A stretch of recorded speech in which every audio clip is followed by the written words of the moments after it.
Hello guys.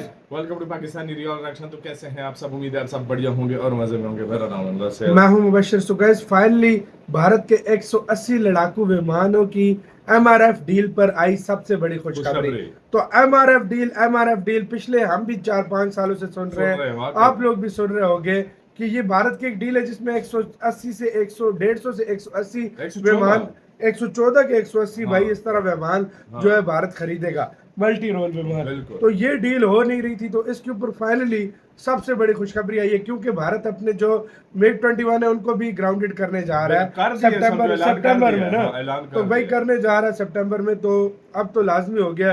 क्या खबर आई है देखते हैं। तो स्टार्ट। पिछले 15 साल से आप लोग भी थक गए होंगे सुनते सुनते कि भारत एमएमआरसी डील करेगा, भारत 180 लड़ाकू विमान खरीदेगा, वायुसेना के ऊपर जो मंडरा रहा खतरा है वो टल जाएगा।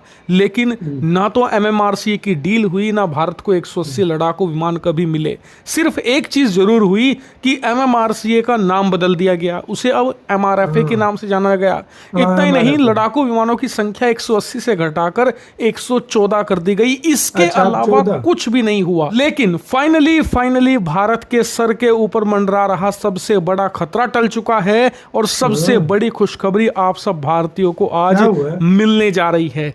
खुशखबरी ये कि फाइनली एमआरएफए की ये डील होने जा रही है। स्क्रीन पर आप देख सकते हैं, रिपोर्ट आई है कि डिफेंस मिनिस्ट्री ने तैयारी कर ली है और सारा जिम्मा अब सरकार ने खुद अपने हाथों में लिया है। और इसके तहत भारत एमआरएफए डील को 2 हिस्सों में कंप्लीट करने जा रहा है। इसका पहला हिस्सा है जिसमें भारत 60 राफेल F4 वेरिएंट, जो कि राफेल का अपग्रेडेड वेरिएंट है, इसे खरीदने जा रहा है। इसको लेकर फ्रांस के साथ ऑलरेडी बातचीत शुरू भी हो चुकी है। जी हां, भारत एमआरएफए के तहत राफेल खरीदेगा 60 की संख्या में।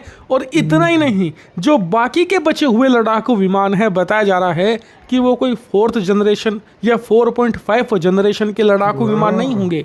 बाकी बचे हुए हम खरीदेंगे 5th जनरेशन के स्टेल्थ लड़ाकू विमान, यानी कि 60 राफेल के साथ साथ हम या तो F-35 खरीदेंगे या Su-57 स्टेल्थ लड़ाकू विमान। लेकिन इन स्टेल्थ लड़ाकू विमान की संख्या कितनी होगी, क्योंकि जो कहा जा रहा है कि बाकी बचे हुए, इसका मतलब तो यही है कि हम करीबन 54 से 55 F-35 या Su-57 खरीदेंगे। हालांकि इसको लेकर अलग अलग तर्क हैं। कई जो डिफेंस सोर्सेज हैं वो बता रहे हैं कि 50-55 नहीं, 60 की संख्या में खरीदे जाएंगे। 60 राफेल और 60 Su-57 या फिर F-35। जो ये दूसरी डील होगी, यानी कि जो राफेल वाली है, वो तो हम गवर्नमेंट टू गवर्नमेंट करेंगे ताकि फास्ट ट्रैक हो सारी प्रोक्योरमेंट और जल्द से जल्द वायुसेना को 60 ये राफेल मिले।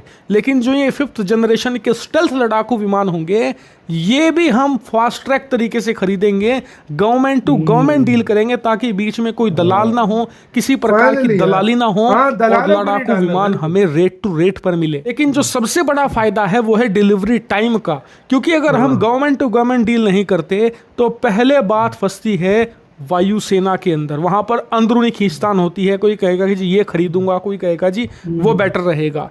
फिर उसके बाद कंपनी के साथ नेगोशिएट करती है वहाँ पर नौसेना और उनके प्रतिनिधि, उसके बाद सरकार नेगोशिएट करती है, यानी कि बहुत लंबा प्रोसीजर हो जाएगा। हम सीधा क्या करेंगे कि government to government 5th generation के लड़ाकू विमान खरीदेंगे, वायुसेना से पूछेंगे कि आपकी क्या यहाँ पर रिक्वायरमेंट है, वो रिक्वायरमेंट देंगे, वो रिक्वायरमेंट की लिस्ट हम पकड़ा देंगे कंपनी को कि इन रिक्वायरमेंट के साथ आपका लड़ाकू विमान किस रेट पर पड़ेगा। के बाद सरकार के प्रतिनिधि सीधा गवर्नमेंट से बात करेंगे, जी हमें इस रेट पर इस रिक्वायरमेंट के साथ इतने लड़ाकू विमान चाहिए, जल्द से जल्द डिलीवरी शुरू करो। और यही फायदा होता है गवर्नमेंट टू गवर्नमेंट डील में। नो नॉनसेंस डील होती है, डिलीवरी भी फास्ट ट्रैक होती है और जो जिम्मेदार होती है वो उस देश की सरकार होती है जिससे हम लड़ाकू विमान खरीद रहे हैं। कल को अगर कुछ ऊंच नीच हो जाती है, डिलीवरी के टाइम में डिले होता है, तो हम जिम्मेदार ठहराएंगे उस देश की सरकार को, ना कि कंपनी को।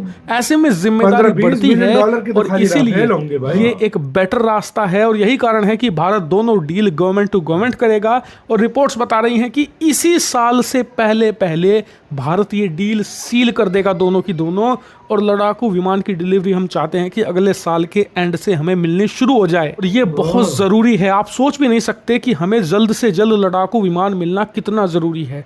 उदाहरण के लिए हम ऑलरेडी 28 से 29 स्क्वाड्रन लड़ाकू विमानों के ऊपर खड़े हुए हैं। पाकिस्तान के पास 25 स्क्वाड्रन है, यानी कि पाकिस्तान और हमारे बीच में 4-5 स्क्वाड्रन का अंतर है। और उससे भी ज़्यादा गंभीर बात तो ये कि हम आने वाले महीने में बहुत ही जल्द बहुत सारे लड़ाकू विमान रिटायर कर रहे हैं, जैसे कि MiG-21 बाइसन रिटायर होंगे और उसके कुछ समय के बाद हम जैगुआर भी रिटायर करेंगे। उसके बाद तो हमारे स्क्वाड्रन संख्या 26-27 रह जाएगी, यानी कि लगभग पाकिस्तान के बराबर। और इसीलिए हमें कम से कम 6 स्क्वाड्रन लड़ाकू विमान तुरंत चाहिए, ताकि हमारा आंकड़ा बढ़कर 33-34 पर चला जाए और हम पाकिस्तान ही नहीं, यहाँ पर चीन के मुकाबले आकर खड़े हों। इसके अलावा भारत के लिए अच्छी बात यह भी है कि अब तेजस लड़ाकू विमान के लिए अमेरिका ने हमें इंजन सप्लाई करना शुरू कर दिए हैं और तेजी से हम बनाकर तेजस को वायुसेना को भी देने वाले हैं।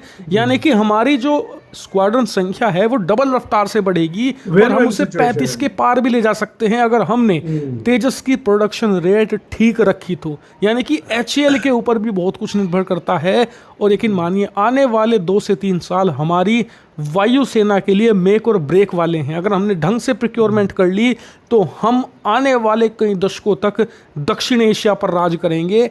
लेकिन अगर हमने मामला ब्रेक कर दिया, यानी कि सही से प्रोक्योरमेंट नहीं करी, फिर शायद आपको ये सुनने में बुरा ज़रूर लगे, लेकिन एशिया छोड़ दीजिए, दक्षिण एशिया में भी हमारी एयर सुपेरियोरिटी यानी कि हमारा दबदबा नहीं रहेगा, हमारा दबदबा ख़त्म हो जाएगा और फिर वो दोबारा दबदबा कायम करने में हमें 10 साल से ज़्यादा का वक्त लगेगा। इसीलिए आने वाले 2 साल मेक और ब्रेक के हैं, हम किसी भी हालत में चूक नहीं सकते।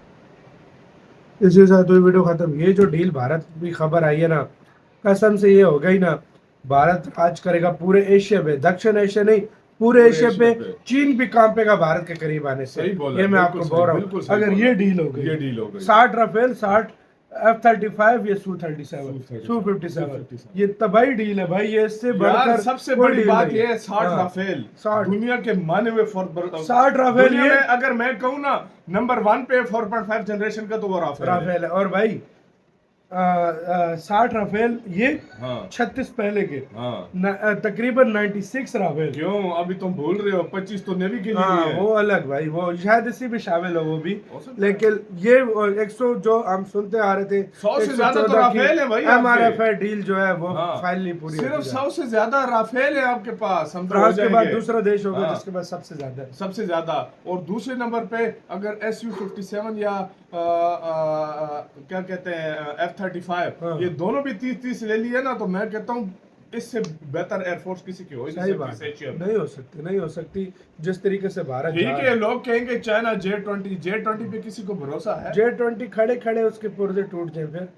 वो नहीं है, पिछले साल कोई खबर आई थी J-20 जहाज के खड़े खड़े वो ऊपर वो क्या कहते हैं स्टेल्थ जो टेक्नोलॉजी नहीं होती वो खत्म उतर गई। भाई साहब ये जो है J-20 उस लेवल का नहीं है जो F-35 मिल गया ना भारत प्रॉपर जिसको कहते हैं ना यार। F-35 की भारत डील कर ली ना, इधर कांपेगा चीन भारत से। बिल्कुल कांपेगा, बिल्कुल। तो बहुत बड़ी खुशखबरी फाइनली आई है। फाइनली गवर्नमेंट फुल अपने हाथ में चीज ले चुकी है।